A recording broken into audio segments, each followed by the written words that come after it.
try to come in together. So it's Tim Slade leans on the Holden Racing Team car, which just sends Team BOC Commodore flipping into the air. This was what happened. They all fanned out, and then they all came back in, and it was never going to work. Van Gisbergen and Kelly get through, and then watch car 47 just pushes across, and it doesn't take much for Garth Tander just to lean on the front left-hand side of Jason Bright. It's that secondary impact that's the worry there with the wall, and it got right up on the top of the debris fence. This is Lee Holdsworth's view. Oh, that was the big crunch that he... Okay, so he got hit by Scott Pye and a few others. The contact actually started with the two Red Bull cars. They actually made contact on the way in there also. There's Slade down the inside. He makes contact with Tander. Tander makes contact with Bright. Totally out on the slide.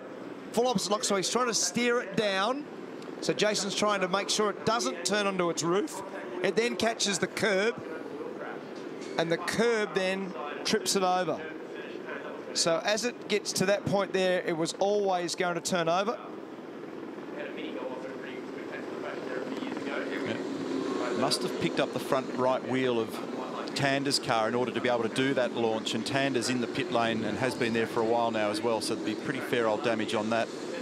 It's this next whack with the wall. All this stuff looks spectacular, but at that stage, you know, it's not a crazy amount of damage. It's this next one where it hits the concrete wall. It is tyre protected and then gets into the debris fence, where they're going to have a big nightmare trying to resolve getting this car back in shape. Well, fortunately, where the massive load has actually taken place in terms of the final part of the crash, Neil, it was actually against the tyres there. That's taken some load away from that. And that's a tonne and a half. Yeah. That's a tonne and a half in the air there. It's just been tossed around like a toy car. Well, I'm in the garage with Brad Jones, and Brad, no team is more of a family than yours, and just collectively hearts were in mouths there for a few minutes. Yeah, you know, it's just, you know, we really wanted to come out of this weekend with a good spot. You know, I felt Jason in the BOC car was one of the fastest cars on the track at the time, and you know, to see that happen is very difficult, but he got out of the car and he's okay, and so, you know, you live to fight another day, but it's, you know, it's difficult to watch, and it'll certainly be an expensive repair. Brad, as you look at that, I mean, the car couldn't be in better hands with Bright. He fought it as well as he could.